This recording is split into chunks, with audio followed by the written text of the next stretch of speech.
Suite and the Pledge of Allegiance by Commissioner Wandale. Good timing, boss. I'll give her a moment. All right, let's pray. God, I just want to take a moment. The thought that I get to approach you right now, that we as a group get to approach you right now directly, uninhibited, that God, you have called us, asked us, desire for us to come to you, and that our words and my words would be a sweet aroma to you, God, that we are sitting here humbled before you, coming to you knowing that you are the author and creator, God, that we are humbling ourselves saying that we need you.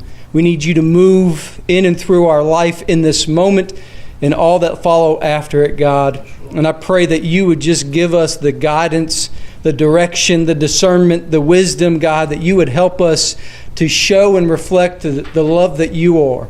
And the words that we say and the actions and every emotion that we have, God, that we would reflect that back to you, that we would be an example of others to direct them to you, God, and that we would not be like the waves that are crashed back and forth, that we would stand firm on a foundation that is just solid on the name of Jesus Christ. And just help us to live that in every moment. And I pray for the commissioners that are having to sit up here and do business for the county, God, that you would give them that discernment and you would give them a peace beyond understanding. And we ask this in Jesus' name. Amen. Amen. Amen. Thank you.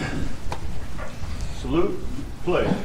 I pledge allegiance to the flag of the United States of America and to the republic for which it stands, one nation, under God, indivisible, with liberty and justice for all.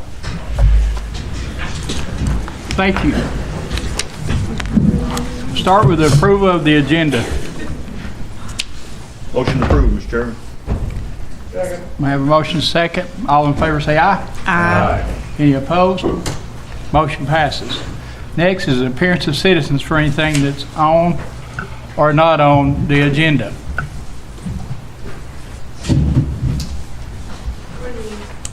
Come and state your name and address. Let me give you just a few rules. Just always address the chairman. You got 3 minutes to speak. Okay. All right. Good. Go right All right. Thank you for allowing me the opportunity to speak today. Name and address, please. Oh, I have to do all that first? Yes, okay. please. My name is Amanda Lovegrove. My address is 118 Utah Avenue in Oak Ridge, Tennessee. Okay. That's it? Okay. That's it. Thank you for allowing me to speak today. I want to talk about a topic that is not only close to my heart, but one that has significant implications for our community, which is privatizing our animal shelter. As we explore ways to enhance our county's image and improve the quality of care for our animals, I believe that privatization presents a viable and beneficial solution. Just so you know who this information is coming from, I've already introduced myself as Amanda Lovegrove, but I am co-owner of The Houndry. I'm a certified professional animal care operator. I've taken courses in fear-free kennel management, socially conscious shelter management, and also on privatization of animal shelters with Paws Chicago, which is one of the most successful private shelters in the U.S. First, let us consider the current state of animal shelters in the nation. According to the ASPCA, approximately 6.3 million companion animals enter the U.S. animal shelters every year. Of these, around 3.1 million are adopted, which is less than 50%, while many others face euthanasia due to overcrowding and limited resources. However, communities that have successfully privatized their shelters have reported remarkable outcomes. For instance, in 2020, the city of Austin, Texas transitioned to a private model and achieved a 97% adoption and transfer rate, setting a national benchmark for humane animal care. By privatizing our shelter, we can leverage the expertise and innovation that comes with private management. Nonprofit organizations and private entities often have access to additional resources, including grants and donations that can be used to enhance the shelter facilities and programs. This financial flexibility can lead to improved veterinary care, better living conditions for the animals, and more robust adoption programs. Moreover, privatization can foster community engagement and volunteerism. A study by the National Council of Pet Population found that shelters with private management often see a 30% increase in volunteer participation. A vibrant volunteer base not only enriches the lives of the animals, but strengthens the community ties and fosters a culture of compassion and responsibility towards animal welfare. The benefits of privatization extend beyond just the shelter itself. They also positively impact our county's image. In an era where humane animal care is essentially prioritized by the public, becoming a leader in this field can enhance our reputation. A well-managed, privatized shelter can serve as a model for other communities, showcasing our commitment to animal welfare and responsible stewardship. This can attract new residences, businesses, and tourism, ultimately boosting our local economy. Furthermore, let us not overlook the potential for cost savings. While initial concerns may arise regarding the financial implication of privatization, studies have shown that private shelters often operate more efficiently. For example, a report by the Humane Society of the United States indicated that communities that privatized their shelters experienced a reduction in operational costs by up to 25%, while simultaneously improving animal outcomes. These savings could be redirected to other essential services within our community, providing a win-win scenario. In conclusion, privatizing our animal shelter offers a pathway to not only enhance the quality of care for our animals, but also elevate our county's standing as a leader in humane animal care. By embracing this opportunity, we can create a more compassionate community, improve our economic outlook, and ensure that every animal receives the love and care they deserve. Thank you for your time and consideration. I urge you to support the exploration of privatizing our animal shelter for the betterment of our community and the animals we serve. Together, we can make a difference. Thank you. Thank you.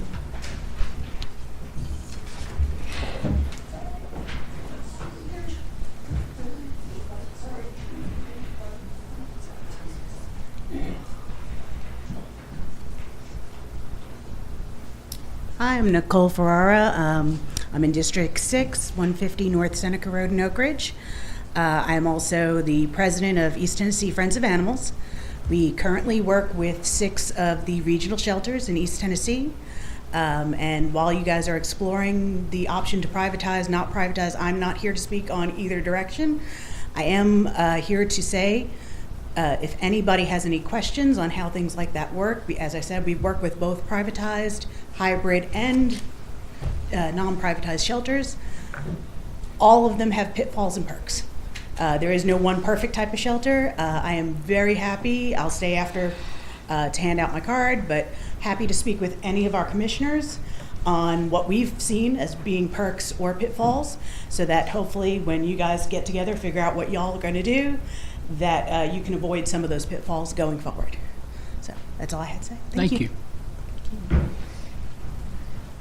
Anyone else? All right, seeing none, we'll move on. Deckard Technologies by Johnny Alley, Property Assessor. Good afternoon. Thank you for having me. I just wanted to go back over the Deckard Technology contract, see if there's any questions and what it has to offer on the discovery of short-term rentals. Currently, we've been tasked with the state of picking up the short-term rentals. That's Airbnbs, VRBOs. And it's difficult for us to get a name, address, the parcel numbers. Any of that information is really difficult. Until you book one, you don't know where the actual address was. But this contract would help us do that. And the commission wanted me to bring it back to budget and to operations for a review, so that's what I'm doing. Okay. I've got a couple questions, but I'll let everybody else go first. Okay. Okay, Mr. Alley. I think that if I understand correctly, the cost of this program is $5,000 a year. Is that correct? Yes, and you can renew it each year or not. Or opt out of it. Opt out. And then the zoning department can use it as well. Is that correct? Yeah, any department, and actually in county government can use it that I give it to. But yeah, the zoning need to help them with locating and setting up the permits for it as well. Okay. And then the picking up the bed and breakfast, BRBOs. How many do you think that you'll see? I mean, how do you do it now? You have to do it by physically going out, or do what? I'm sorry. How do you do it now? Currently, we don't do it. We've had so much difficulty. One of my staff I talked to today, she's worked on it a week and a half. She's done some other things, but at least a solid week, she's only been able to discover 18. But we know there's 165 to 180 that's out there. And what I'm trying to do is establish a return on investment. Yeah, we're going to be able to pick up For the clerk, it'd be hotel motel tax, and then for our department, it'd be from 25% to 40%. That's a big one. And personal property tax, anything you use to run your business would be reported. And we can track that through there because there'll be photos on the personal property. Photos will be included in there, number of days rented, the daily rate, and the name and address of the owner and the property. That's all scrubbed out through their whatever program whatever they've developed. So by supporting this program, it'll more than pay for itself. It'll bring More. extra money into the coffers. It would, yes. They've said 70 to 80,000 a year. I don't, I would say at least 50 to 70, Yeah. especially the first 2 or 3 years. Well, myself, I think it'd be an excellent investment. And if we go 2 years, going into the third year, see there's not that many more coming on, I can stop it and start it back in a couple of years. Okay. And the request from budget, if I understand, they're going, Well, there wasn't any recommendation. Oh, This there time I'll have wasn't. to come back next month. okay. Commissioner I Foster. do got one question. So I know it picks up but people that are renting directly instead of like going through VRBO or it would pick up those too, like right? If I'd have to ask them on that. I don't know, but if they pay, I think they're picking it up through the pay system. I don't Okay. know. They won't tell me because that's why they sell that information. that was only my question because I know some people don't use Airbnb or VRBO. They Yeah, might- if they pay, I think if they pay through credit card though, that's how it'll come out. But I will ask that question. That's a good question. Thanks. Commissioner Anderson. Thank you, Mr. Chairman. If it gets delayed another month, is that going to impact the reappraisal or Well, it will as revaluing the far as, properties? yeah, 'cause I guess for somebody to get a tax bill with an increase, they're supposed to get an assessment change notice. This year's moved up. I've tried to move it up instead of mid-May, I've tried to move it up to the end of April because it's a reappraisal year and it's such a drastic change is going to be occurring, and I wanted to, I'd like to have got that out, but, it's going to take them probably 2 to 4 weeks, they said, to extract the data after we approve it. It might be something to consider next Monday night is, we're leaving some money on the table if we delay it. So, yeah, thank you. All right, thank you. You want to make a motion for that? Or? I'd be happy to make a motion for operations, just that we support it, but I know that it might still need to, budget might want to bring it, but yeah, I'm happy to make that motion. Second. You got a motion, a second? Commissioner McCamey? You got the money in your budget to do it. I do not. Can't transfer something. Nothing there to transfer. Okay.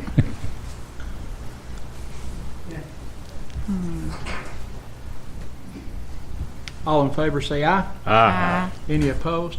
Motion passes unanimous. Thank you. Thank you. Mayor's report. Thank you, Mr.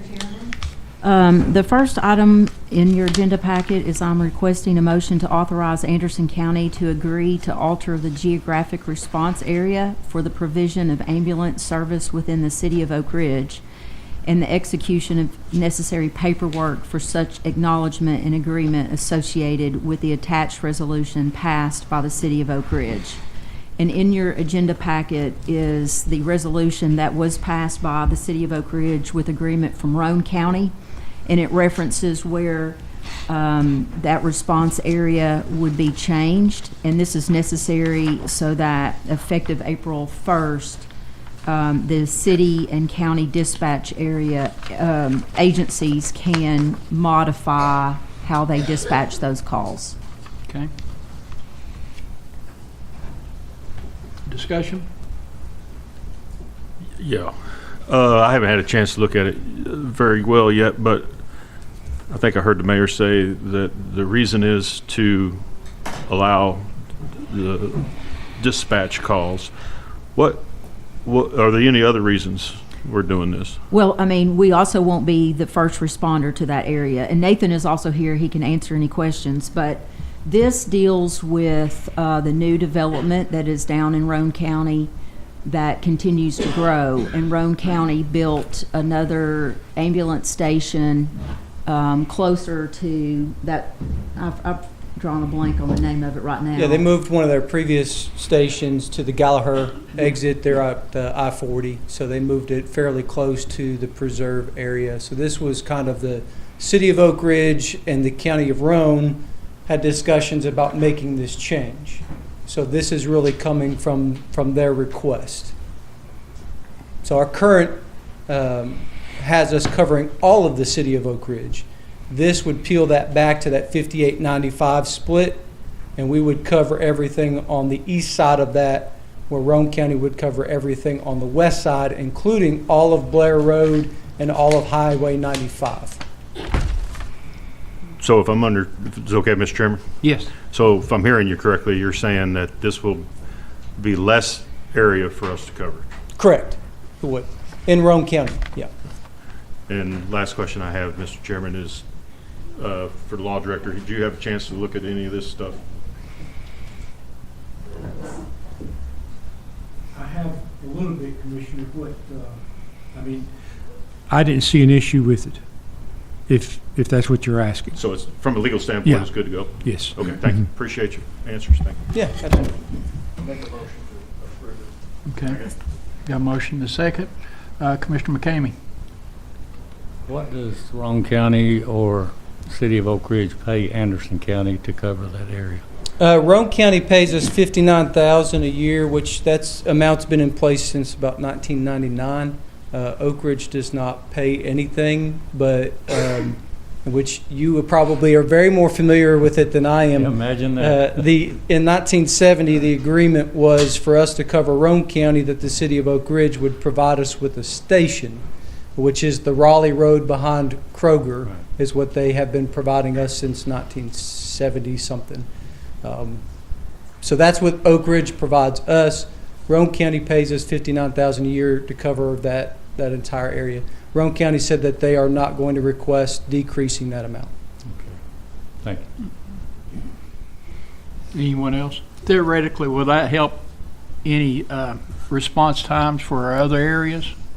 We not really. Last year in the preserve, we ran 40 calls in a 12-month span, so it wasn't a lot. And the closest truck is coming from behind Kroger. Okay. So, that didn't modify a whole lot. And quite honestly, if we were to keep the preserve in the future, they'd have to look at putting an ambulance out there. It's supposed to be a population of 10,000 plus when it's Yeah, all said that's and right. done. That's the city of Clinton. Yeah. So, that would be something long-term. Now it's for Roane County and the city to work on that. Mm-hmm. Okay. Any other discussion? Just one more thing, Mr. Chairman. Commissioner Wandale. Nathan, I'll support this, but I guess some of my questions, and you can answer this later, you don't have to do it now, but Sure. it seems like I hear a lot of our EMS units in Knoxville and other counties and stuff, and how is that decided on where our equipment goes? Because I'm beginning to feel like we're dropping the ball on our citizens in the county because we're outside. Can you explain that, or you want to send me an email or something? And there are two sides to look at. There's a 911 and a convalescent side. So our 911 system, if a patient wants to go to the UT, that's where we take them. So if a patient requests and says, hey, my doctors are all at Tenova North, that's where I want to go, we take the patient to where they're requesting. So quite often we're going into Knox County because that's where the patient wants to go. And in some instances, that's where the patient needs to go. UT is a level 1 trauma center. When we have our major traumas, that's the most appropriate place to take them because the other facilities, especially Oak Ridge, are not equipped to handle that call. Pediatric calls, East Tennessee Children's Hospital. We want to try and take the patient to the right destination the first time. That's good patient care. So we do go to Knoxville quite often for that situation. On the convalescent side, now you're talking the non-emergency, the scheduled calls, the dialysis, the doctor's offices, the discharges. And in that side, we are trying to push to increase that call volume. What can we increase with scheduled calls? And if we don't have the calls in the county, then we will look at doing some calls outside of the county for a scheduled call or scheduled transport or a discharge from the facility, because that's the non-emergency side. That is a double EMT truck that is equipped for the convalescent. That's the transit units that cost less, but doing those things. So that would be, if you're talking about us picking people up in Knox County, that's what you're going to see primarily from that, not the 911. Now, mutual aid does happen. Where another county, and even us at times, if we don't have the resources to handle a call, we'll call another ambulance service or another county to help when an emergency exists. So we have a policy in place to direct that. If we're down to 2 ambulances in the county and somebody else calls for mutual aid, we don't respond, regardless of what the call is. And that honestly is quite harsh to consider when you got somebody that's calling and it's a potentially cardiac arrest, and we're saying, hey, we're dedicating those 2 ambulances to our county and potential calls. Also a distance, how far is it?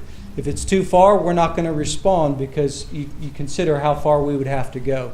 So we've given direction with dispatch on how to manage that, but mutual aid does happen. We do respond to mutual aid calls. If it meets the curriculum, if it meets what we have threshold-wise, we will respond to another emergency if it doesn't put us in a hardship. Now, does that happen? Sure. We could be at 3 ambulances or 4 ambulances. We send one and 4 calls come in.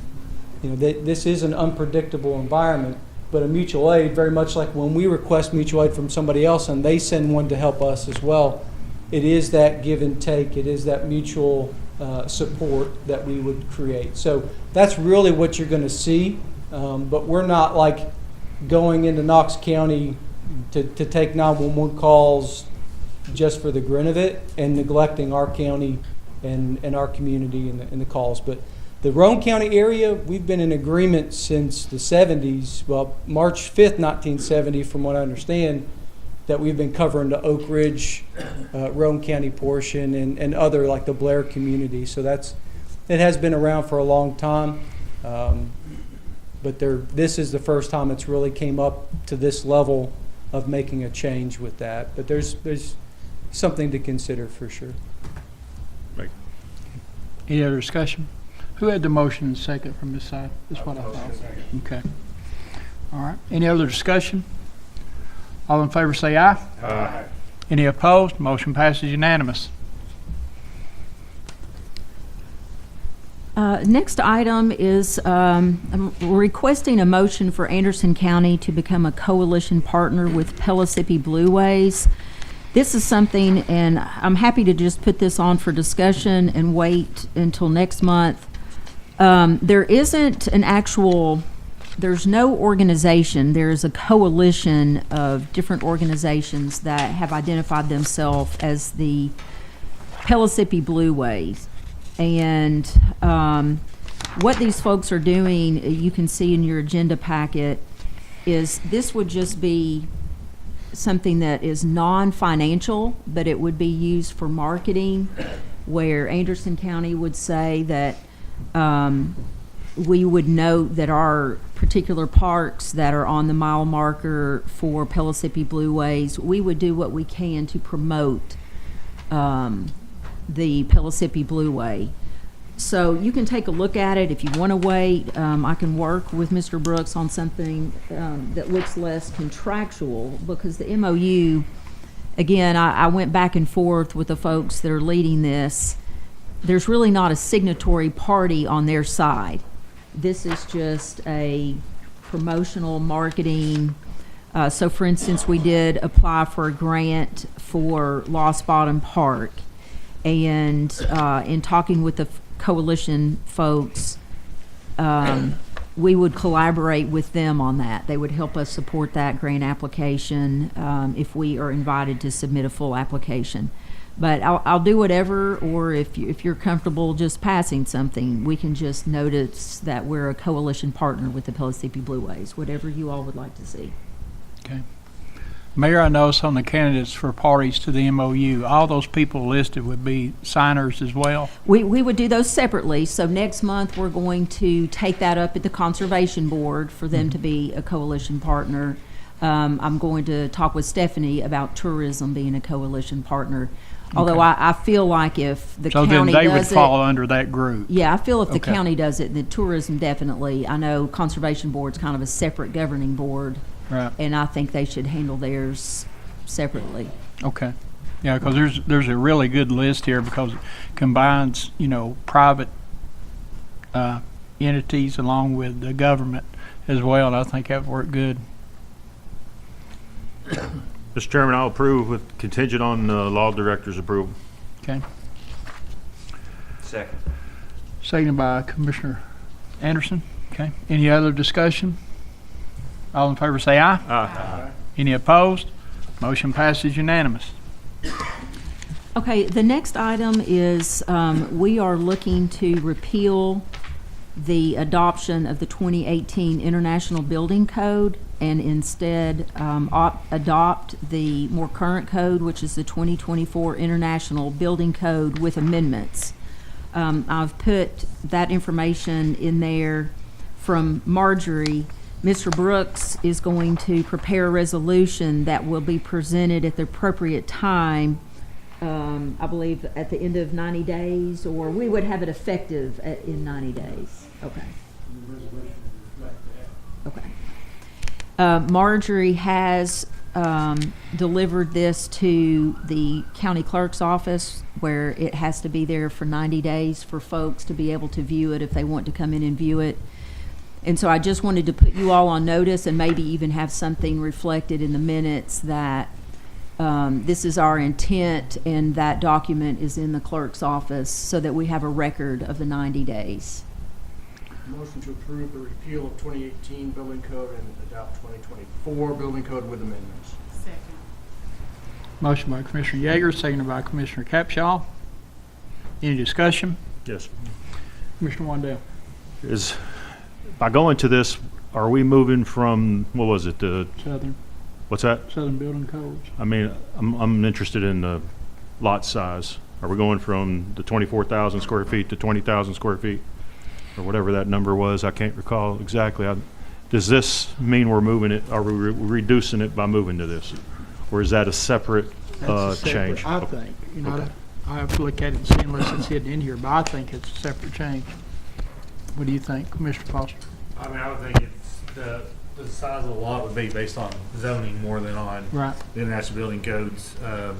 You have, state law requires you to be within 7 years of the current edition.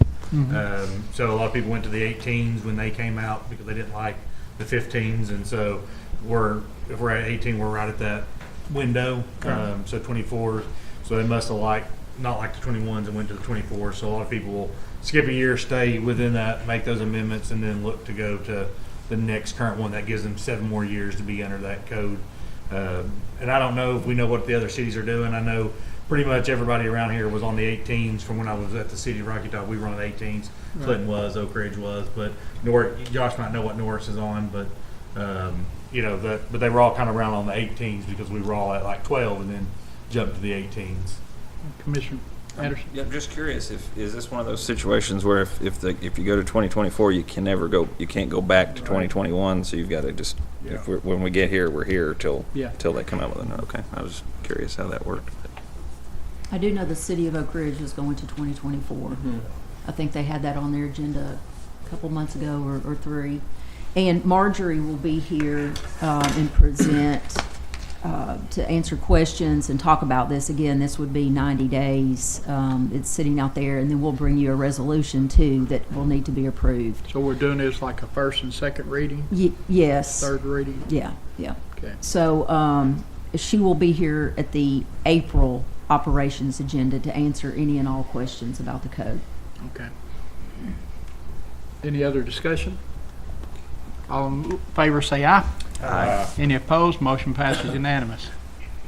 And the last item is not an action item, but I did put in there, this committee authorized a letter to be sent to the Department of Commerce and Insurance, the State Fire Marshal's Office, regarding an academy, and the response letter is in your agenda packet.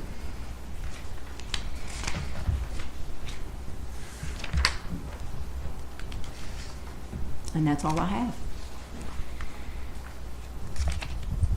You don't need a motion on that or any action at all? Unless you all want a motion, I just wanted to respond to the committee from where it originated. And this comes from that meeting that we had probably almost a year ago, seems like. Well, I think, no, this was, this originated from Fire Commission, and then Yeah. it came to Operations with a request that we ask for, that we reach out to the state for a regional fire academy to be built here in the area. They basically said that they're grateful for the time and expense of volunteers in the county, and they hope the current practice of providing all classes except a live burn is serving our firefighters well. Currently, the state has no plans for regional academies, but that could change in the future. And there is considerable commitment and expense in building and maintaining an academy, which would require the support of the governor and legislative partners. They appreciate the county commission starting this dialogue. So they're saying it could change in the future, but they also pointed out that Governor Lee had directed the state fire marshal's office to offer all firefighting classes at no cost to men and women who serve the state as volunteers. All of the classes they need, except for the live burn class, can be given at the local department level. So if they reach out, they come here, there's no cost. And then the live burn class is free of charge. That's the one that's in Bell Buckle. And they pay for the firefighters' room, board, training, everything involved. The only expense would be, your mileage there. So they did make that change in the last few years to make everything available for free, and then also for them to bring the training to us. Okay. Commissioner Wandale, I sure want to appreciate you for as being chairman of the Fire Commission. I know we've had some discussion and actually talked about this possibly being located in District 4. But I sure appreciate everything you're doing there. Thank you. Mr. Chairman, I'd like to go ahead and make a motion to have this letter sent to the Fire Commission so they all can see it, if that's all right. Okay. I'll second that. Got a motion, second by Commissioner Yeager. Any other discussion? All in favor say aye. Aye. Any opposed? Motion passes unanimous. Next is the Law Director report. You should have in front of you the report we sent in last Wednesday. Just kind of going through it, you can see through that date the contracts we had reviewed and approved.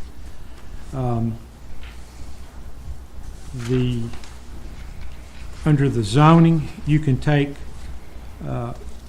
at the top of the second page under motion for default judgment, you can go ahead and remove that and put it under motion for trial date. An answer was filed before the hearing, and actually all three of those, 3708 Lake City Highway, 3010 Lake City Highway, and 359, I think all involve the same defendants. Of course, the liens are noted in quotes, bankruptcies. You can see some of the other things we're working on. What you don't see on there is a thing that came up, I think, after that, which was the proctoring of the exam for corporal and sergeant at the Sheriff's Department. That was last Thursday. And there may be a further supplement by the deadline this Wednesday to go onto the commission agenda, or not commission agenda, but commission agenda. Full commission. Yes. Litigation updates, you can see one got dismissed, but we picked up one. It is a case, Rick Schubert versus Terry Franklin. It has to do with proceeds from the sale of what I call inventory tax delinquent property. I feel very confident that we'll get extracted from that pretty easily. And then I'll add one orally, which will be in our supplemental report, and that is the case that Harbor versus Yeager in Anderson County. That's reared its head. It's been pending for quite a while. I checked, there'd been no activity for about 2 years. That's counsel for Anderson County, and Mr. Yeager withdrew in May of 2023, and the case just lied dormant. And then with the passing of Mr. Yeager, I've been contacted by Phil Harbor wanting to get it back on track, and so we'll be coming to commission with some recommendation, I suppose. And that'll be part of our supplemental report. Any questions? Commissioner Wandell? Thank you, Mr. Chairman. Mr. Brooks, I don't have any questions, but I would like to see if we're going to have another Legal Services Advisory Committee. Last one we had was in February, and I was just wondering, Mayor's chairman of, if we could get something back on the books.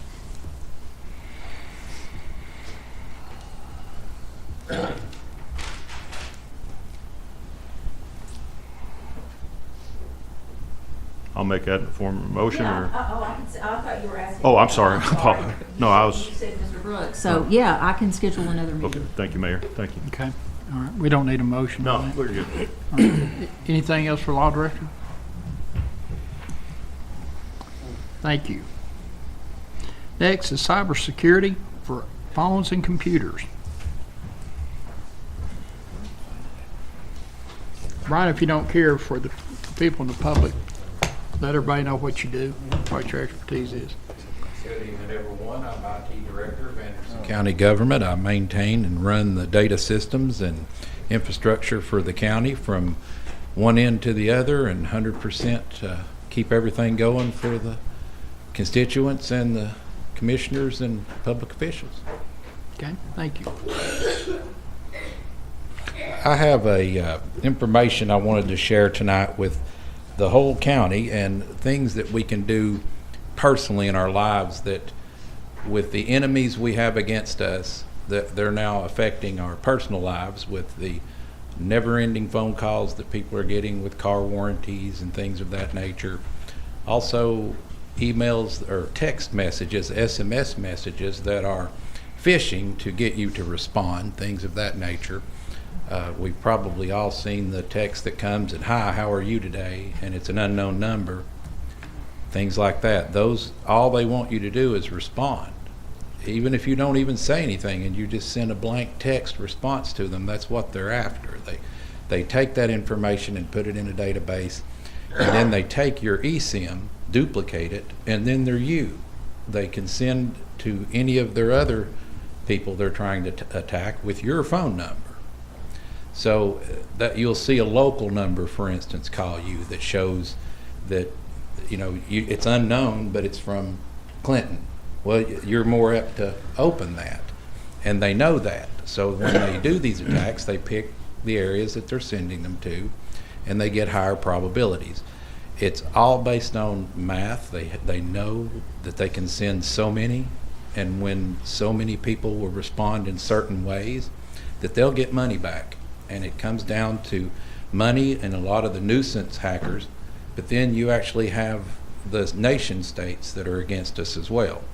So being in government, we all have to be very careful with our personal devices. When you're in a hotel room, for instance, if you're spending the night in a hotel, you should turn off your Bluetooth devices. Everybody worries about the Wi-Fi, but Bluetooth extends out to at least 20 feet in some instances or more.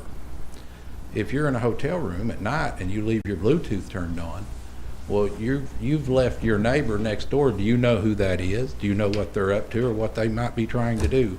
Those are the things that in this digital world we're in that we have to think about. It's all part of our own security, our family's security. So one of the things I brought tonight that will help us a lot that I've got on presentation is one program that's on the App Store for the Apple or the Play stores for the Droids. You can download these from pretty much anywhere. It's Sophos Intercept X. This program I use personally. The App Store, it looks like that. Be sure you're getting that app, because there's all kinds of things that always look like the real one, but they're not. That's part of this trick. Be sure you get the right app. But Sophos Intercept X for mobile. That is a program that I recommend that anybody out there in the county, we don't endorse them or support them or financially have any gain with them, but they are who I recommend personally for the home users out there to install on their equipment. This will do your mobile devices. So when you install it, basically you'll be presented with permissions. That's the hardest part about this program, is getting it initially set up. The download's not that bad. It's more of the allowances. Once you, just like if you had your bank account and you were setting it up, then you have to go through all those hoops to get it to finally let you into your account and make transfers or withdrawals. It's similar to this, that you have to allow InterceptX to have the controls it needs to protect you. So turning on as you go through, when you get done, you'll see that you have green inside your app. So if you go to the app, once you have it installed, you'll get green bars. When you're going through the allowance and permissions and setting it up, you'll see red bars, orange bars, things of that nature. Your goal is to get as many green as possible. Some of the gray, like where it says network security, that may or may not be where you're located. If you're on your company's network and using your company's Wi-Fi, you may see that light up. If you're just running around in town, you may not see it. But either way, the app protects you. And if you go in and turn it on, you can go in depth and tell it to stop allowing those calls. That's one of the protections it has. Also, your cell phone provider should give you the option to download their program that prevents the nuisance calls. Each provider has a different app for it, whether it's Verizon, US Cellular, any of the major carriers. Like US Cellular uses Call Guardian is what they have it. I'm not familiar with all of them, but each provider should have it. So if you're in doubt, you can always reach out to your cell phone provider and ask them what they recommend for the nuisance calls. These programs like this allow you to report them, and there's the problems. If you see the oranges, you need to get it to that. That's what your goal is to have the green. But then when it's all protected, you'll get everything there, and it'll tell you, and it'll talk to you, it'll notify you, it'll let you know if things are coming up on your system that might be intrusive.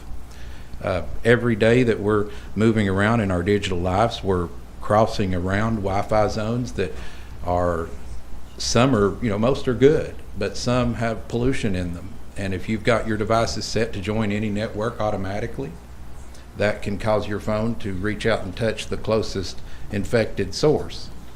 If that network around you has an infection in it and you let your phone jump on that network without protection, you not only infect your phone, but you infect where you're going. And that's how these players that are hacking and attacking us are doing. They're taking advantage of that we leave our phones unlocked. We don't lock our devices. We might lock the front of it, but then the security inside of it is just that, well, it's our phone. We're not going to worry about that. I would encourage everybody to get, if you don't want Sophos InterceptX, get another antivirus for your phone that you feel comfortable with, if it's a name brand you prefer. Even the ones you use on your PCs usually have a mobile variant that you can use to protect your phones, your computers, and that nature. I do have one more slide here was for the PCs. Malwarebytes is a program that I've used my entire career. They've been out there since the late 90s. They were free for a long while. They were a free group that worked for just the activism of protection and being against the enemy. But they were an org, and they switched into the commercial environment, about a decade ago. But malwarebytes.com, and it's spelled like up on the screen, .com. If you go to that site, if you don't have antivirus or don't feel secure, even if you do have antivirus, run malwarebytes.com on your home PC. Let it see what it finds. Clear anything it finds. These are the types of programs that go in, and even if there is antivirus in the realm, even if there is antivirus on the system, it will still scan and tell you if your current antivirus is missing anything. These groups are very astute at watching what's going on. Like I said, they were a free group. They were freeware, but they've had to survive and move into a commercial model. But the nation states that are attacking us, North Korea, Russia, China, and Iran, are doing things like right now. I think I was reading before I came up here about how SpaceX and Elon Musk systems are being attacked as we speak. They're being attacked. I know, Commissioner Isbell, you told me about a group here in town that's locally under attack. We hear and see of this a lot. It's almost daily, sometimes multiple times a day, that I get alerts from Homeland Security telling me that this group of IPs I need to block or intercept, or things that come at us from different places. They're always vigilant, but the one thing we all watch for is those 0 days where it's something new. It's a new way to attack. And those are the things that are hard to defend against when you don't know what it is that they're going to use to attack. But one last thing before, and I'll hush up, is the social engineering. That's something I wanted to bring to light too. As a government employees, one of the targets are you guys sitting around this table. You're in our industry called the whales. They're after the biggest fish. It's all based on the fish, and they call it fishing. And when you being whales, you're the biggest fish in the pond, and so they're going to put social engineers on you guys, and they do, and they have, and you see the outcome of that by some of the weird emails you get that even get through all the filters, the things that will come at you from time to time. Just know that all of our systems are in place to defend against those things, but you being the last link in the defense chain is to be ever vigilant, to know that we've even seen in the past, and I'm not going to get into how and where, but they'll even be your bowling partner at the bowling lane beside you to try to get information from you. It goes that far depending on what your role is in these governments, and that's with larger governments. They'll do those types of things. Social engineering is just getting to know you. Facebook, Instagram, those places where we're social. You broadcast who you are, what you do, what your job is, who your family is, and these groups and these people and these social engineers take that information and compile it and use it to get away with these phone calls, with these systems, and they have a great deal of data. So just as a general warning, I wanted to remind everybody of the cyber part of our world. It's up to all of us, and then I hope some of these softwares that I've shown you that you could use to help your world a little bit at personal and home, and tell the people around you to do these types of things to defend themselves against the enemy that seems to never go away. Thank you, Brian. Any questions for Brian? That Sophos, did you say it was just for Android, or is it for iPhone too? It should do both. It should run both. Okay. The App Store Okay. and the Play Store have the versions for your phone, and Okay. they do the tablets as well and different Okay. devices. All right, thank you. You're welcome. Okay. Any other questions? Thank you, Brian. You're Appreciate it welcome. so Thank much. you. You're welcome. Thank you very much. Next is General Sessions 2, Private Act, requested by Commissioner McCamey. Mr. Chairman, I'd like to combine that with item 14. Okay. And item 14 was a discussion of animal shelter workshop, and I would like to make General Sessions 2 part of that workshop. All right. And do I need a motion on that? I don't think so. Anybody want to talk about that? Is it okay with everybody? So, are you wanting to combine them on the agenda to talk about, or have the workshop be about the? No, I'd like to combine it and have animal shelter workshop and General Sessions 2 at the same time. He sees a correlation between the two is what it is. Okay. I mean, I don't want to have two different workshops. I think if we're going to have a workshop to work on the animal shelter, then. Yeah, I think the workshop for the animal shelter is going to be, I think it's a standalone thing personally. And then we can, if we want to have a workshop on the other, I think the animal shelter is a bigger issue than, not that that's a big issue. Sorry, that's such a big issue that it'd be hard to do both. And I mean, I think there'll probably be more than one meeting, Well, but that would be my only concern. General Sessions 2, Private Act. They've not been, the City of Oak Ridge has not been in compliance with that Private Act since 2016.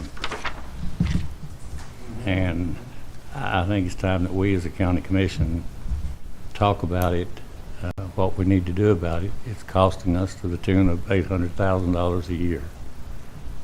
And Knox County has 5 General Sessions judges, and they've got 500,000 people. We've got 2 General Sessions judges, and we've only got 75,000 people.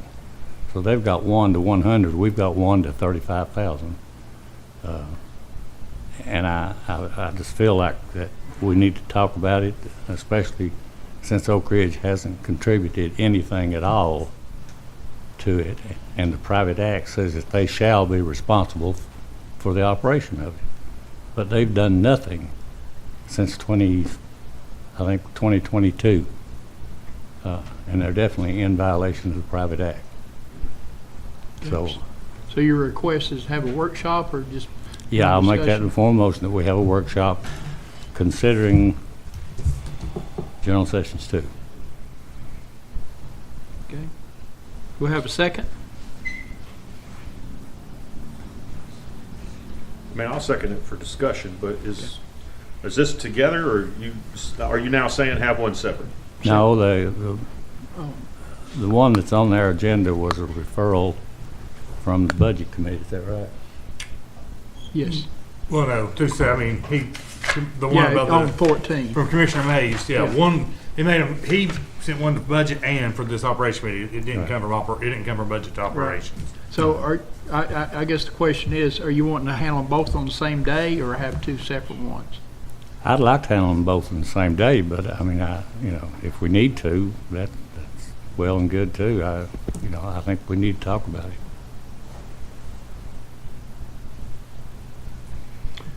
I guess, Commissioner? No, go ahead. I'll seek No, out you. because I was going to say, it may be that it'd be better to have them separate, if that's okay with you. Yep, that's And fine. we'll make the motion to send a full commission to establish a workshop to take that up. All right. Okay? That's my motion. Are you good with that, Commissioner Wandale, or? Yeah, I guess I'm just a little lost. I thought the discussion was to add General Sessions 2 to item 14, but are we doing something different? Because are we I guess in discussion, that's what we're taking up right now, whether Okay. to put it on the same day or keep it separate. well, I suppose we would discuss that when we get to item 14, I would imagine. But right now, we're just asking to put it on item 14. Is that? No, my motion was to go ahead and have a workshop considering that. With the animal shelter? No, No. Separate? Okay. separate. All right, But then I'll stick with that. at motion. county commission, we can combine the two if that's the will of the Okay. full commission. But this is just a recommendation to the commission to have a workshop to talk about it. Commissioner Anderson? No, well, I think Commissioner Yeager, were you? You go ahead. Were you next? Put your hand up. I guess my question was just, are we gonna, before we schedule this, should we reach out to, I see Judge Tuck's here from Division 2, but the city of Oak Ridge, the city council, city manager, kind of loop them in before we set a date and time? Yeah, Absolutely. Yeah. if we have a workshop, we'll invite anybody and everybody that's connected. Commissioner Yeager? I would like to ask the law director how Oak Ridge is out of compliance with this private act. In my research, Section 14 of the Private Act says Oak Ridge is to provide facility, furniture, and staff. That's all it says.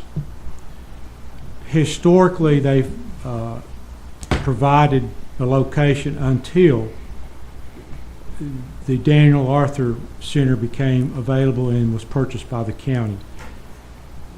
There was either one or two city council resolutions from Oak Ridge in which they paid $30,000 a year, I believe it was. Mm-hmm. And that resolution ran out in fiscal year 22-23.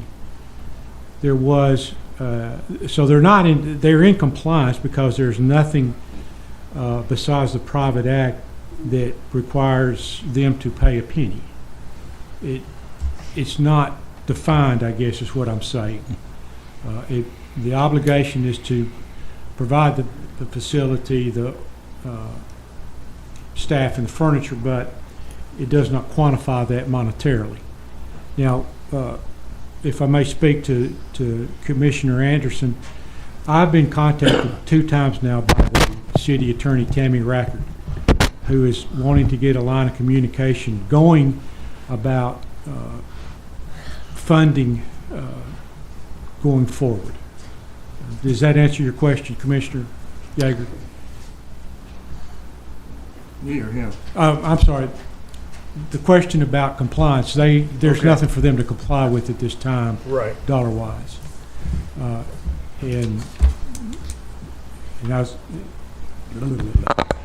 Commissioner Anderson said, I've been reached out to. I don't know what the pleasure of this committee is for me to continue to speak with her or not, but she's wanting to get a line of communication open. I'll make a motion to allow the law director to continue communicating with the Oak Ridge law director. We got a motion on the floor right now. Is there? You seconded it, right? Yeah. Yeah. Okay, go ahead and finish that then. I'll do my thing. Okay.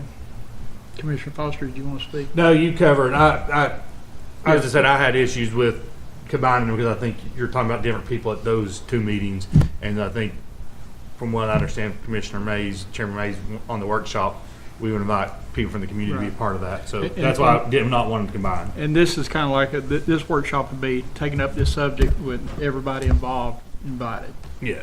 That was my concern. All right. Any other discussion? So this motion we're getting ready to vote on is just separate? Separate. Okay. Completely. All in favor say aye. Aye. Any opposed? Motion passes unanimous.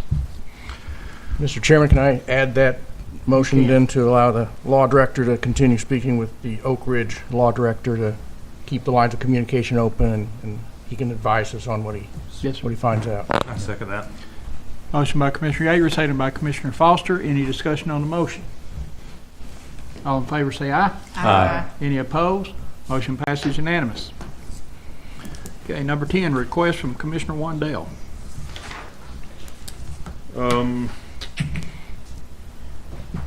Mr. Chairman, we're going to talk about the water in Briceville, New River area. State Representative Scarborough's office had educated us a little bit about this WIIN, Small Underserved Disadvantaged Communities Grant. That grant will be coming open, I think he said, potentially May, August timeframe. It can be up to $400,000. I know it's not going to pay for everything, but I felt like it would be a good start. So what I'd like to do is just make a motion that we pursue the WIIN Small Underserved Disadvantaged Communities Grant to take care of the water up there on the hill, mountain, I guess I should say. That'd be my motion. Okay. Second. Have a motion and 2 seconds by Commissioner Capshaw and Commissioner McCamey. And let's go ahead and combine 12 into this number 1. Yes, That's sir. okay with Yep. the committee, Yep. which is basically the same thing as Yes. this discussion. Yep. And what I'm going to add is just discussion, because I spoke with someone from ACWA about it and asked about the when Hurricane Helene came through, and you seen the guy that was up in North Carolina and East Tennessee, and had this device that did reverse osmosis and purified the drinking water at the same time. So I got to talk to one of the people from ACWA and talked about it, and he was talking about that there's actually the military has some of these portable, it's called a portable water plant. I've been doing some research on that, and hopefully next month I'll be able to give that out. And it's like water on demand. Yeah. So it's not as costly, but it is for rural areas and things like that. It's not really new, it's just some of the technology that's not talked about, because we don't, I guess across the nation, especially in Tennessee, we don't face the things like New River does. Where we've got that community that because of we've robbed the resources from the ground, we've taken out the coal, and it's developed a bad situation for the water. So this is kind of a unique situation. So, but that's why I'm wanting to combine 12 just for discussion on that. And by next month, I'll have some more information on the portable plants too, and I'll work with John from ACWA on that as well. Do you need a motion or anything? Or No, Okay. I'll just bring that up next month. Right now, the motion stands that we apply for that grant. Any other discussion? All in favor say aye. Aye. Any opposed? Motion passes unanimous. Did we have somebody want to speak on that? Okay, all right. we'll move on. Number 2, Commissioner Wandale. Thank you, Mr. Chairman. There's been a lot of discussion about volunteer firefighters in the departments at Fire Commission about trying to improve recruitment. Some of the ideas were retention incentives, property tax reduction, potential insurance, cell phone, tuition, those kinds of things. I did get with Mr. Brooks, and I don't think we can pursue the property tax direction based on what I heard.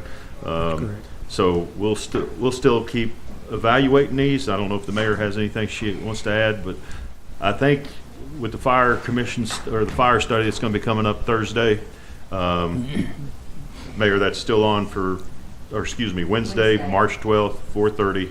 The Mission CIT will be giving the fire study results on what they did here in Anderson County. Yep. And that'll be in room 118A. Yep. And We're gonna move the tables out. It'll be set up audience style. I told everybody that's what you're going to do. Yep. If, Because they need access to our IT and to be able to. if there's not enough room, what you're saying, that they could log on and see it online or something, is that what you're saying? You know what? I will talk with Brian about doing that That would and be do great. a go-to meeting, and that way anybody can join online too. Okay, thank you. Great idea. Appreciate it. So I don't think, Mr. Chairman, there's anything else to report on that. Again, it's going to have, a lot of it's going to rely on this fire study that comes from Mission CIT. And of course, they did all the studies of the volunteer fire departments, and they're going to come back and share what they've found. And maybe we can get some items out of that. But I just want the firefighters to know that we'll continue to pursue things to try to improve and do the best we can to make them whole as much as we can. But I do appreciate full commission, the mayor, all doing what they've done and giving funds to the volunteer fire departments. And I think it's going to be on the budget agenda coming up in the future to try to look at some different ways. My hope is that we can find some of these excess funds that roll over at the end of the year and maybe look at an idea of just carving out some of those tax dollars and putting some towards fire protection for the county instead of us just kind of hoping for the best each year. Okay. Commissioner McCamey. Yeah, I brought this up once before. We really don't have any type of agreement with the fire departments at this point to run first response. And I think it's something that's very important for the county to have those people run first response. You know, we did the vehicle resolution to the tune of $350,000 a year. I'd like to see that resolution brought back up, a resolution with a dollar amount instead of we're going to buy you a fire truck, just a dollar amount in that same neighborhood as that $350,000. And you divide that among the departments, it's an extra $35,000, $40,000 per year per department. And then we would, in turn, would have them providing first response for us. I think they're talking about that now in Fire Commission. They would be in support of that, Commissioner McCamey, absolutely, and I agree with you. I think they would be in support of that. Like you say, it was with the truck resolution before. That Right. was kind of the deal. You know, you get a truck, but you got to provide that service. Right. And I think they would do that, absolutely. But right now, we have no resolution. No, we do not. We do not. And if they choose not to run first response, you know, they can just tell us one day we're not going to do it anymore. Right. And I think, you know, it's something that's needed, and I'd like to see us compensate them for that. I think after the fire study, it will tell us a lot, and you know, I can certainly bring that up at the next your suggestion at the next fire commission. I'll be happy to do it. Thank you. You know, I think also the recruitment and the retention incentives is very important, because what we happened in Medford area in District 4 is we lost our first responder due to first responding. Yeah. And so he's been out for a while, and finding people that can do that, you know, 24 hours a day is tough. So that's why I think Fire Commission, and I know we as a board from Medford Volunteer Fire Department is trying to come up with incentives within in-house to try to enhance more people to come in. So, you know, if it's something that we can get to from EMS and the mayor's office, we do a collaborative effort and see what we can do, because it's real important in the rural communities to have the first responders Right. inside the city as well. The city of Rocky Top Anthony Braden, he's been doing some first responder calls, either when he's on duty or not on duty. So, trying to help out in the area. Medford also lost 2 that got hired full-time, one in La Follette, I think, and the other one was maybe with Rural Metro. That's correct. So, that's a good thing, but hurts us as a rural area, but that's a good thing for them. That means they're getting well-trained and qualified. On the job training. Yes, sir, and now they're they're getting paid. going on to really good Yeah, salaries. Yep. So, I'd still like to get with the school at some point to see if we can set up a program in the school system to kind of have our volunteer firefighters, the city, municipalities come in and touch the kids, and let them know that, hey, this is an area you can go to. I know there's a lot of times they need extra time and build up that for the colleges and whatnot, and I feel like that could be a good way to do it. But we'll get there. We'll go to this study and see what comes out of it, and we'll see what direction we have. At our last board meeting, Medford decided to do pamphlets to give out like at the ball games and stuff for recruitment, from the high schools and all that. So maybe it's all something we can work together for. Yep. 'Cause it's not just for Medford, it's for, any fire department. Yes, So, sir. appreciate you. No problem. Appreciate you. Anything else on that? We move on to number 3. That brings us to the next item. I'd like to see if we could get a resolution put together to recognize Volunteer Firefighters Week, and that's the first week of March. I know we're already into it, but so I'll make a motion if we could go ahead and pursue recognizing our volunteer firefighters for the week of March. So move. Second. Seconded by Commissioner Foster. Any discussion? All in favor say aye. Aye. Any opposed? Motion passes unanimous. Okay, we'll move on to number 11, which was mine. It's ACWA discussion, and you'll see some minutes. This is from January. They were, there were 4 commissioners from the operations went to the last ACWA meeting, and 1 Commissioner Val from the budget went, and we sat in on their meeting. And one of the things that I've asked, and they said they would do it, is start sending their minutes of the meeting to the operations committee just to go over. And what brought it to my attention is what happened, and I'm taking all the blame, and I asked Commissioner Val about this as well. At one time, we had set aside money to do the Savage Garden and Lovely Bluff and some other things, water projects, and Savage Garden, Lovely Bluff was always at the top. As things got more expensive during COVID, it came back up and we allotted more money. And I'm telling my constituents, it's been approved. Well, lo and behold, when I'm talking to a constituent, then I call the water department. No, we didn't do that. We're not doing that. We don't have the funds. We're only doing Hines Creek. So you can imagine how I felt, because I thought, because I should have known, and maybe the onus was on me to find out. Maybe I didn't read something somewhere. But I think just having the minutes, and I really appreciate them working with us, we can keep up with a little bit more. Mr. Chairman, is it possible that we can just keep this on the agenda so we always have the ACWA discussion as an item for the agenda on operations? Yeah, I'll entertain a motion for that. I'll make a motion to keep the ACWA discussion as an item on the operations agenda going forward with the minutes. Seconded by Commissioner Capshaw, and Commissioner Capshaw was at that meeting as well, too. Any discussion on the motion? All in favor say aye. Aye. Any opposed? Motion passes unanimous. We've already had 12. We move on to 13, and we're going to just move that into 14. That was animal shelter discussion requested by Commissioner Smallridge. That came from full commission, and then after budget committee met, they wanted to do a discussion on the animal shelter workshop. So we're just going to move on down to 14 on that. And so let's go ahead and start discussion on the animal shelter workshop requested by Chairman Mays. Make a motion to recommend to full commission to schedule a workshop at our meeting next Monday night. Okay, and it was passed unanimous by budget committee as well. I'll second that, but we're not having it on Monday. We're just going to Okay. Right, past the full Yeah. commission. Okay. To schedule them. Yeah. Yeah, that's, okay. Okay, and the way I understand that, and Commissioner Val, as chairman of budget, would you mind to explain, because some people thought it was just about privatizing only, but it's actually an open discussion. And this is what came out of budget. Thank you, Mr. Chairman. Yes, sir, the original motion that was made, I think it was titled on budget's agenda, that it would be the subject of privatizing the animal shelter.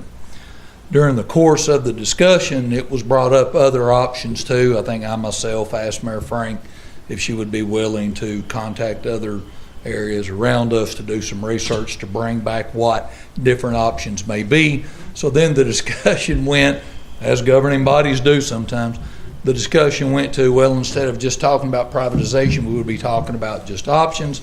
But then the discussion went back, no, we want to keep it titled privatizing. But our intent for voting on that was a full discussion in a workshop setting about what different options were.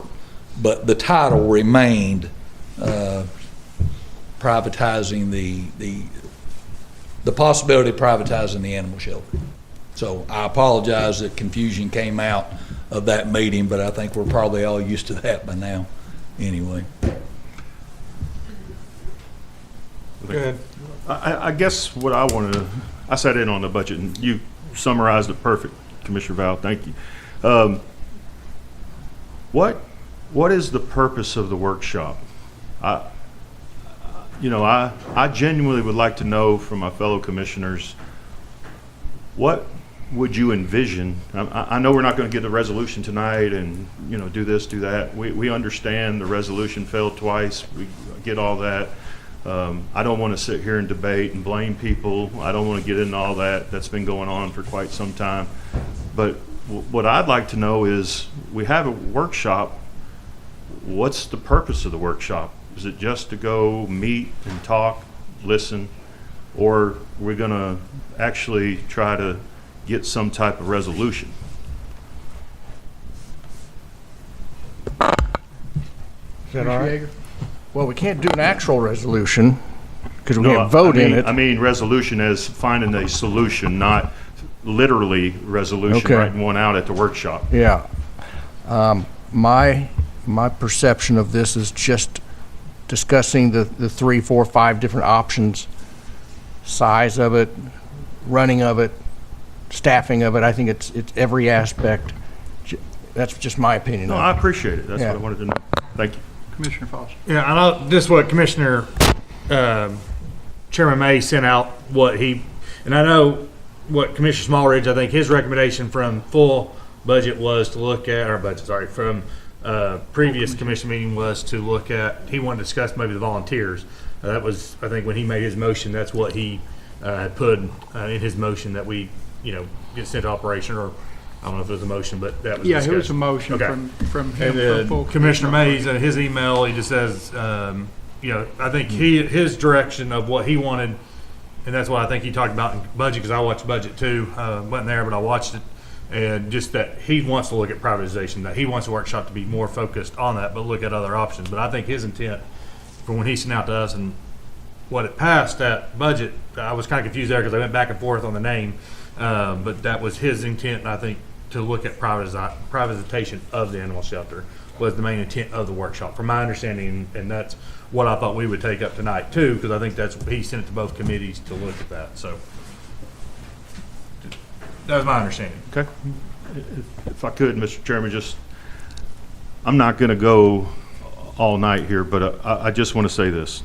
I've got the last 20 years of the budgets for the animal control. It's actually called the Rabies and Animal Control Budget. It's code number 55120, and in 0506 the total budget was $142,801. We move it on up to 24-25, it's $44,354, and obviously in between there, the mayor and several nonprofits, our good friend, former Commissioner Robin Belaski was a big part of that, and many others, to get us a shelter, the one we have now, and to their credit, did it with donations.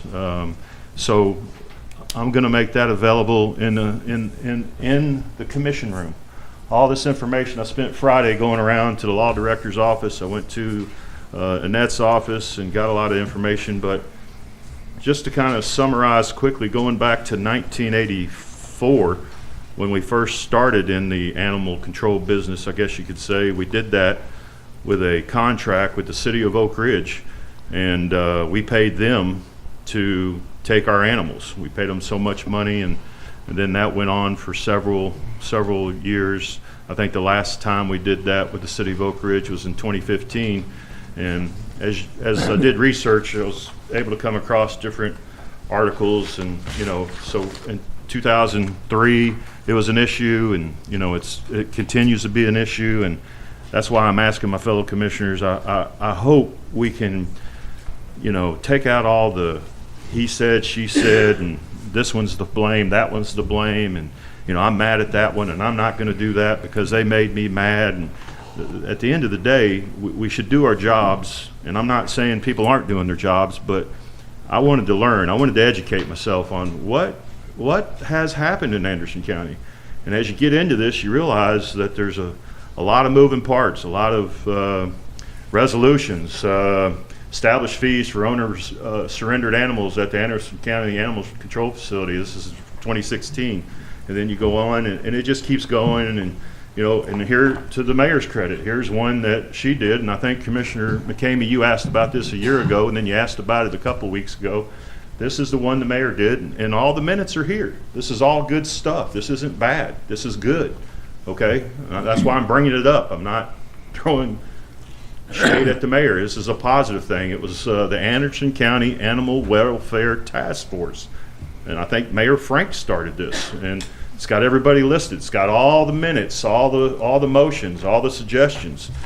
And so then we march on to 2020, and then you got the lease agreement for the animal shelter, and and then we get into the architectural services with Blankenship. That was in 2022, and got the whole contract here. If you want to know about it, there's pictures of the rendering and all that kind of good stuff. And then we have the resolution for when we created, and I want my fellow commissioners to hear this, because I've heard several times how nothing came out of the Animal Care, listen to this word, Advisory Committee.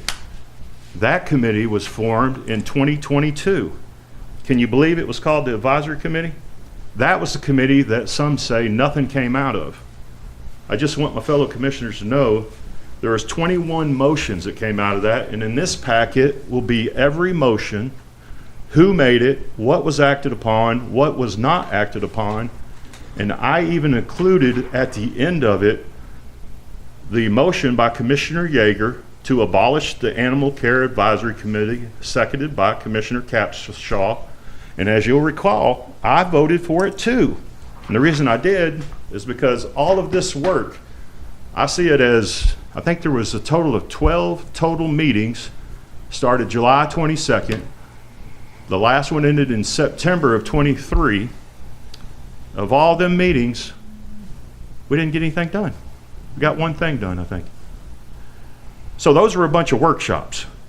So that's why I have interest in this next workshop, is how's that going to work? Is that, I mean, so I know I'm rambling, Mr. Chairman, and I hate to do it. And here's a report from the mayor dated November 2nd, 2023, and she put this together. I mean, she gave it to us. It's got the resolution in there. It's got the USDA grants, everything. And she talks about things she's working on and things we're going to work on. So again, another good thing. But for some reason, we as a body can't seem to pass it. And the title, did you know we first leased the property with the city of Clinton? We entered a lease for the property for $1. Then we went to purchase it for $70,000. Came out of Code 101, I think it was. We have $85,000 and some change, $53,000 and some change sitting out there with the architecture right now. Of the $85,000, $80,000 has been expended. We have $53,000 that, from my understanding, we don't even have the funds allocated for it yet, but I'm sure budget will pick that up. So I'm at the end. There's the two resolutions that failed. And then the last item we have in front of us here, which is the most recent, is the UES Geotechnical Services for the new animal shelter. That was dated February 11th, 2025. Required to be done by April of 2025. I think this, I'm sure, would be a part of the new shelter. So I have approval to leave all of this information in our commission office, and I'm going to leave it there, and my fellow commissioners can look at it if they like or not. But I just would encourage each of us, when we take up this workshop, to be studied on it. We had two young ladies spoke tonight that I'm very appreciative of. They approached us in a very amenable way. I don't even know who they are. I didn't ask them to talk, but they really gave us some tools to work with as it relates to privatization, whatever, and all that kind of stuff if we want to go down that road. So I know I went over my 3 minutes, Mr. Chairman, and I appreciate you giving it to me. I'll try to be quiet the rest of the time and give everybody else the 3 minutes back, but I'll be interested to see how the workshop goes, and I look forward to it. Commissioner, that's what committee this is about, is giving you as much time as it needs. Because I think that's what you do. You talk about it at committees, you get it all worked out. But Commissioner Anderson, go ahead. I just want one suggestion for the workshop for me would be if we could schedule when we have it to maybe take a tour of the shelter, the current shelter, just so it's not such an abstract thing and everybody kind of sees what we've got and where we want to go from here. I think we could probably get in touch with Creso.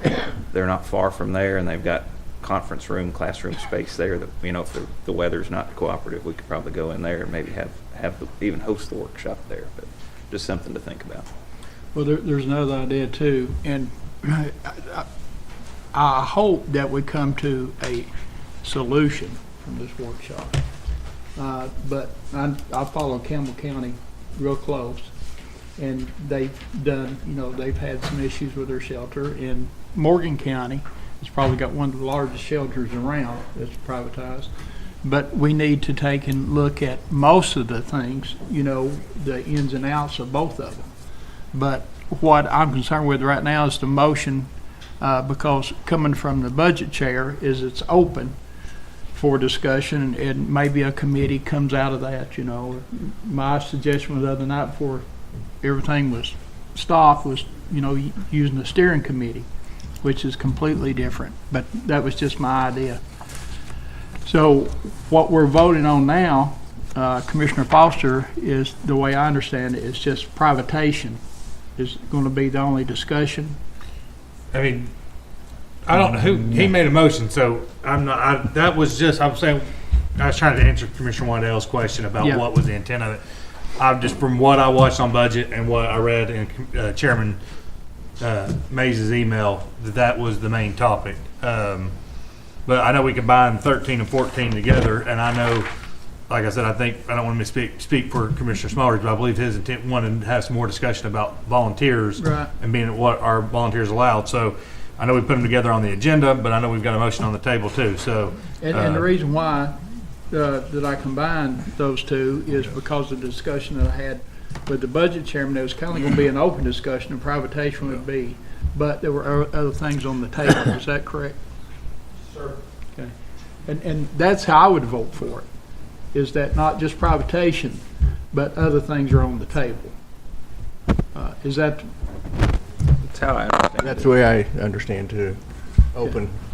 Yeah. So the motion that we're going to be voting on is it'll be open discussion that we send to full commission. That's what I agree on. That's what you I think said. we should, if we're doing a workshop and we're going to be in there 6 or 7 hours, I'm not saying 6 or 7 hours, but however long we're in there, I think we need to try to cover everything with that. We've had workshops that went on just like this strategic planning. It goes on until we get something worked out. Right. That's the way I see it. Any other discussion? Just can you repeat the motion? Just so All right, the maker of the motion. Is to have a workshop. Yes, just have a workshop For open and invite any and all interested parties. And it's an open discussion, privatization, and Yes. keeping it the way that it is, but hopefully work out a solution. Yeah, if it was just for privatization, we could just make a recommendation that we do it. Yeah. So the workshop is to look at different options. I want to look at everything. Yeah. Okay. All right.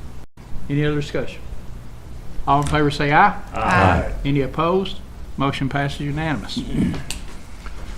Okay. Next is 15, strategic planning. And I did speak to Commissioner Smallridge, prior to, and that was his sentiment, about trying to get together and create a solution. But we'll move on to 15, strategic plan update. Commissioner Foster. I don't think there's any updates since last month. Mayor, do you have anything on? Okay. Okay. No. All right, any unfinished business? Mayor. Yeah. May I address something under unfinished business regarding the prior investigation of Director Porter and the other individual? Sure. So I just want to clarify for the folks at home and this particular body, because some statements were made that were incorrect about my transparency. And so I do have a packet that I can give to all the commissioners if you would allow it. And what it notes is the Comptroller's investigative report on animal control that was released on December the 6th, 2022. And what I included in the packet for you all that I would like to put in the minutes of the meeting is the mayor's report for December 12th of the Operations Committee agenda. And the report came out from the Comptroller's office on December 6th. I immediately placed that on the County Commission agenda for December 7th, which was the agenda deadline. I put it in the mayor's report for operations agenda and included the full copy of the investigative report. That's on my letterhead as well as the commission, the operations agenda.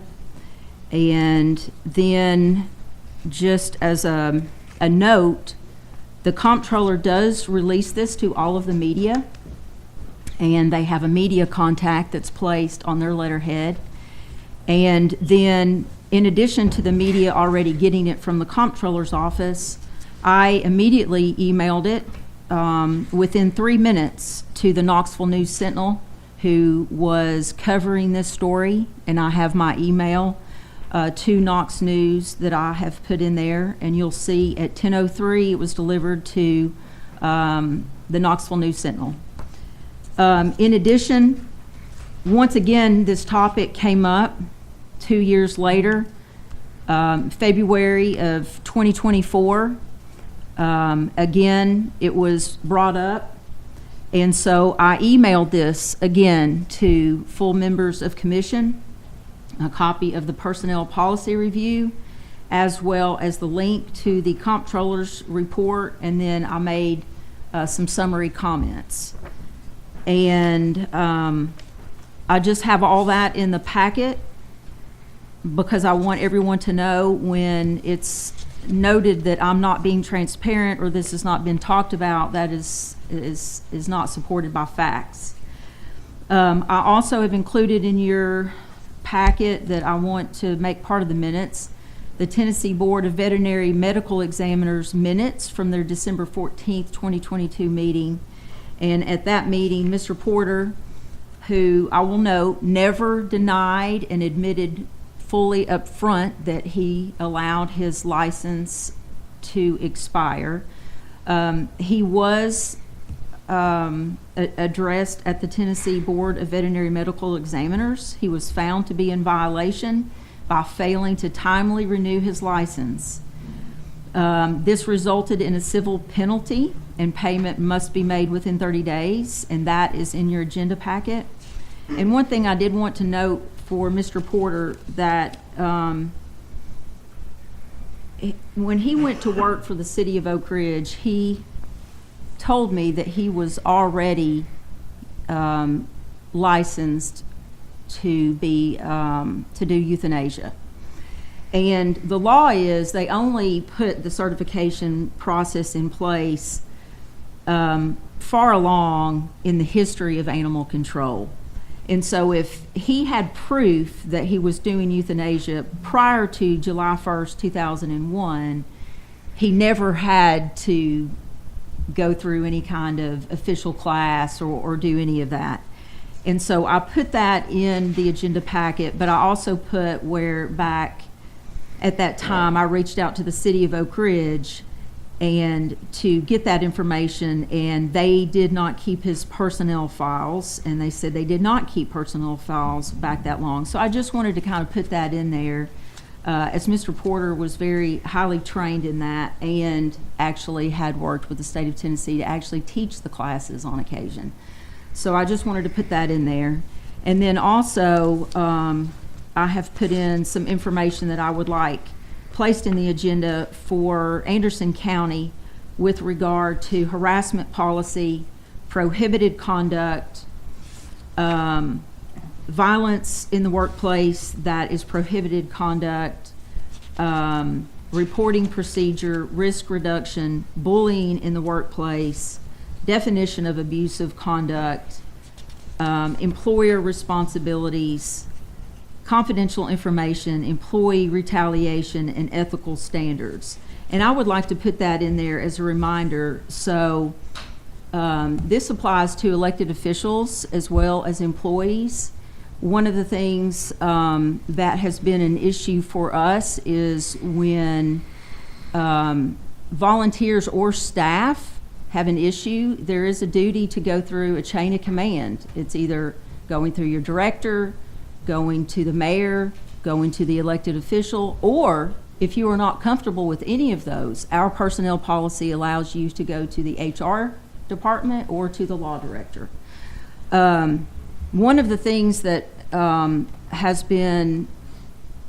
happened with some of the employees is there's been no official contact regarding what some folks I would characterize as allegations, where employees do not have an opportunity to defend themselves or even have an independent review. It's just put up on social media.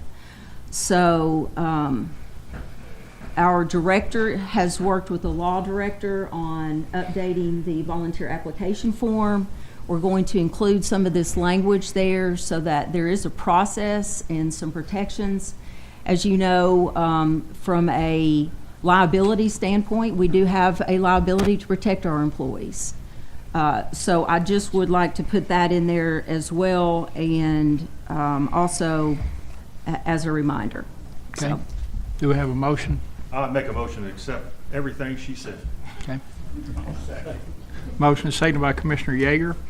And you got something you want to hand out, Mayor? yeah, sure, I can, Okay. yeah. Sure. And I've got one for Annette, so. Okay. It's always hard getting up out of that chair. Mr. Chairman, would this apply to volunteers for all? I mean, I don't think the animal shelter is the only place we have volunteers. So is this basically like a social media policy for countywide volunteers? Okay, you're working on it. So this is just the handbook what the county has. Okay. Currently, this approved document. So I guess the real purpose of this is to be able to add volunteers to all these different organizations. Commissioner Foster? Yeah, that on the volunteers, is that something that the law director is going to put something that be brought back to either this committee or is this policy put in place? Just with volunteers, I know there's some concerns that I've seen and talked to people that, you know, if we're having volunteers, any department, you know, it is the liability of the county. We're on the hook for those volunteers. I work in this field every day with risk management and liability, and we always recommend waivers for our volunteers because we don't want to. We're a government entity. We can't extend our liability coverage to those individuals and acting on that. So just. I want to make sure that gets sent back to us, but that is a big issue, and I see it all the time with cities more than county government because I don't deal with them as much. But waivers, we are taking dogs off site. You know, who owns those dogs? That's a big liability issue. If we, and I think the county owns them, from what I would consider once we take them in. But I've seen that on city side of things too when they're taking them out. So if we were to ever privatize do we transfer ownership, those kind of things. So those are concerns I have as an elected official, because I know when our insurance runs out and we have to write a check for somebody getting hurt, it goes to the taxpayers are having to write a check for the extras. So Commissioner Foster, it's your field of expertise right now, isn't it? The insurance it's side my of it. field. I'm no expert in anything. Commissioner Wandell. Since we're in discussion, Mayor, did you include in this packet, did it include the HR report and the law director's report as well